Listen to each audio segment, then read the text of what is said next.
चढ़ दो यार।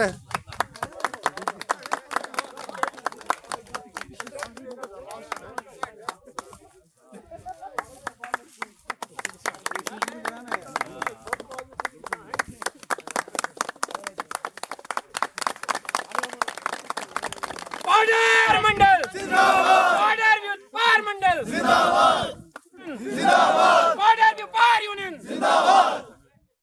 आप देख रहे हैं बोल्ड वॉइस और मैं हूं भरत सिंह। आज यहां पार्डर में गुलाबगढ़ व्यापार मंडल की, सिर्फ गुलाबगढ़ की नहीं, पूरे पार्डर व्यापार मंडल की एक मीटिंग हुई, जिसमें यहां पे आज नए प्रेसिडेंट की घोषणा की गई, पूरी सेक्रेटरी, पूरी बॉडी की घोषणा की गई।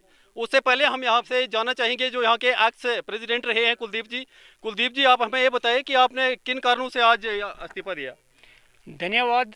मैं सबसे पहले अपने व्यापार मंडल के सभी दुकानदार भाइयों से हाथ जोड़कर निवेदन करता हूं कि सबसे पहले मुझे इन्होंने प्रेसिडेंट बनाया था, क्योंकि काफ़ी टाइम हो गया, मुझे कम से कम कोई 9 साल के करीब हो गया। मैं आज सभी दुकानदार भाइयों से हाथ जोड़कर विनती करता हूं कि आज मैंने अपना मतलब खुशी से इस्तीफा दिया है, क्योंकि अपना खुशी से, ये नहीं कि मेरे पीछे कोई पड़ा था, क्योंकि अब काफ़ी टाइम हो गया, अब सबको मौका मिलना चाहिए। धन्यवाद।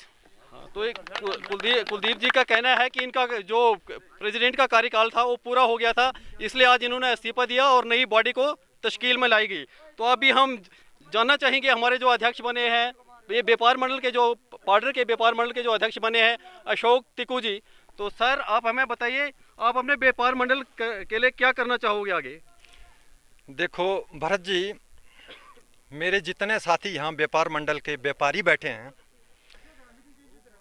इन लोगों ने मुझ पे आज इतना विश्वास किया है कि मैं एक पूरे इलाके का एक प्रेसिडेंट, इन्होंने मुझे व्यापार मंडल में चुना है। मैं कोशिश करूंगा कि जो मुझ तक हो सके मैं अपने भाइयों का सारा काम, सारा लेखा जोखा, सारा इनका व्यापार के अंदर जो भी परिस्थितियां, इनमें जो त्रुटियां, इनमें जो खामियां, मैं उनको भी सुधारने की कोशिश करूंगा और खुद भी सुधर जाऊंगा। और फिर उसके साथ साथ मैं एडमिनिस्ट्रेशन के साथ, इनका कोई मसला होगा मैं इनके साथ वहाँ बैठूंगा, कोई व्यापार मंडल में कोई आपत्ति होगी मैं वहाँ जाऊंगा। हमारे साथ जो बॉडी बनी है आज की डेट में, बड़े हुनर हवार लड़के, जैसे हमारे सुभाष जी हैं, हमारे कैशियर हैं, दूसरे जो साथी हैं, हम मिल बैठ के अभी एक बहुत बड़ा एक प्रोग्राम है जिसको हम फ्रेम करने जा रहे हैं, और उसके बाद हम पूरे व्यापार मंडल में उसको सारा मीडिया के थ्रू उसको दिखाने की कोशिश करेंगे। तो कोशिश करूंगा मैं इन लोगों ने मुझ पे विश्वास किया है, मैं इनका विश्वास लेके पूरे उतरने की कोशिश करूंगा। टिकू साहब, यहाँ पे गुलाबगढ़ में काफ़ी सारी समस्या है दुकानदारों की। जैसे बाहर से कोई व्यापारी आता है तो यहाँ पे रिटेल में जो यहाँ के रिटेलर हैं, कस्टमर हैं, उनको बेचना शुरू हो जाता है, तो उस पर आप क्या करोगे? देखिए, मैंने आपके मीडिया से पहले इनको सामने कह दिया है, मैं उस जगह बैठने वाला बंदा हूं जहां से एंट्री होती है, ठीक है। मैं पूरी कोशिश करूंगा व्यापार मंडल में व्यापार को सुधारने की कोशिश करूंगा।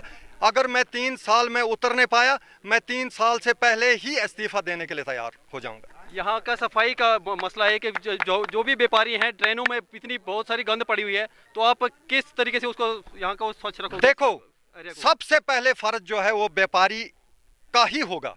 जिस व्यापारी के सामने गंद होगी मैं उसको भी बर्दाश्त नहीं करूंगा। मैं उस व्यापारी के खिलाफ एडमिनिस्ट्रेशन के साथ मिलकर भी उसका क्या कहते हैं, कोई एफआईआर काटनी होगी या जुर्माना काटना होगा, उसका भी काटूंगा। लेकिन उसके साथ साथ अगर बाहर से कोई गंद आती है या बाहर से कोई है, तो एडमिनिस्ट्रेशन के साथ मिलकर ये सारी चीज़ें देखूंगा। मुझे ये मेरे मन में है कि गुलाबगढ़ के अंदर सफाई का खासकर ध्यान में रखने की कोशिश करूँगा। धन्यवाद जी। तो अभी हमारे साथ यहाँ पे वाइस प्रेसिडेंट हैं सुभाष जी। सुभाष जी, आप एक युवा हो, तो अपने व्यापार मंडल के लिए क्या करना चाहोगे आप? धन्यवाद भरत जी। मैं बोल्ड वॉइस का बहुत शुक्रिया अदा करता हूं कि जो यहाँ व्यापार मंडल की आवाज़ को आगे तक ले जाने के लिए आपने अपना समय तोड़ा है। तो जो आज ये बॉडी फ्रेम हुई है व्यापार मंडल पार्डर की, हम चाहते हैं कि ये बहुत ऊंचाइयों तक चले, क्योंकि आज तक यहाँ जो व्यापार मंडल था वो नाम से था, उसका कोई हिसाब किताब, उसके पास कोई पैसा नहीं था। हम चाहते हैं कि आगे हम सारी व्यापार मंडल जितना है यहाँ, उनसे कुछ जो उनकी इच्छा राशि होगी मंथली वो जमा करके व्यापार मंडल को आगे बढ़ाने की कोशिश करेंगे। जैसे हर दुकानदार के आगे एक डस्टबिन होनी चाहिए, जो सफाई, जो नाली बनी है मेन गुलाबगढ़ के बीचों बीच। उस नाली को हम अपने व्यापार मंडल के पैसे से तो साफ नहीं करवा सकते हैं, पर हम एडमिनिस्ट्रेशन से पूरी गुहार लगाएंगे उसकी, कुछ मदद उनकी होगी, जो जितनी हमारी होगी हम भी मदद करके ये गुलाबगढ़ को हम एक साफ सुथरा गुलाबगढ़ बनाने की कोशिश करेंगे। और यहाँ पर जो गंदा व्यापार चल रहा है उसको भी हम साफ सुथरा व्यापार में तब्दील करने की कोशिश करेंगे। जो व्यक्ति यहाँ पर आके रेडियां लगा रहे हैं, आज जैकेट बेच रहे हैं, कल कम्बल बेच रहे हैं, उनके पेट पे हम लात नहीं मारना चाहेंगे। हम एडमिनिस्ट्रेशन से बात करके उनके लिए एक दिन निर्धारित करेंगे कि आप सिर्फ इस दिन बेच सकेंगे। कंटिन्यू वो बेचते रहेंगे, वो हमें कतई बर्दाश्त नहीं है, चाहे हमें एडमिनिस्ट्रेशन के साथ लड़ाई लड़नी पड़े, चाहे हमें कोर्ट में जाना पड़े। हाँ, हमने सबकी जिंदगी का ख्याल रखते हुए हम चाहते हैं कि जब हमारे 3 साल का कार्यकाल पूरा हो तो हम इस व्यापार मंडल को कम से कम 5-6 लाख का बजट देके यहाँ से निकले। धन्यवाद। नहीं, बाहर से कोई ट्रक लेके आ जाता है, कोई एजेंसी वाला आ जाता है, दुकानदारों को होलसेल करे तो चलो ठीक बात है, लेकिन किसी रिटेलर को अगर वो बेचे तो उस पर आप क्या एक्शन करोगे? उसके लिए सबसे पहले हमने ये अपने कमेटी में ये तय करना है कि जो भी आएगा ट्रक लेके, बाहर से कोई एजेंसी आएगी, उसको पहले व्यापार मंडल को फीस भरनी पड़ेगी। अब वो कमेटी तय करेगी वो फीस 1000 रुपये होगी या 1500 होगी, दिन की फीस होगी। अगर ये आज वो बेचता है आज की फीस अलग होगी, कल बेचेगा कल की अलग होगी। उसको जब वो फीस भरेगा उसको फिर व्यापार मंडल का अध्यक्ष स्टैंप दे के देगा। जो भी मेरा दुकानदार भाई उससे माल खरीदेगा, पहले उसका भी फर्ज बनता है कि हमारे अध्यक्ष की स्टैंप दिखा कि आपको परमिशन है यहाँ बेचने की। उसके बाद फिर उसने हमको फ़ोन करना, अगर वो रेट ज़्यादा लगाता है तो उसने हमको फ़ोन करना है। हम भी जम्मू में हर एक वेयर हाउस में कंटेक्ट है हमारा हर से कि इस वक्त तेल कैसा है, गुड़ कैसा है। अगर वो उससे ज़्यादा बेचता है तो हम उसको उसी वक्त अंदर करवा देंगे। वो जो बेचेगा वो होलसेल रेट बेचेगा, ना कि वो कोई रिटेल रेट बेचेगा। वो उसको पहले जमा करना पड़ेगा व्यापार मंडल के पास अपनी फीस, उसके बाद वो बेच पाएगा, क्योंकि उससे भी हमें फ़ायदा है। अगर हमारे दुकानदार को यहाँ से जम्मू जाके खरीदना पड़े, अगर उसे लेते देते यहाँ ही पड़ जाएगा तो उसके दिन बच जाएंगे, दुकान बंद नहीं रहेगी। अच्छी बात है, लेकिन वो एक सिस्टम से चलेगा सारा। धन्यवाद जी।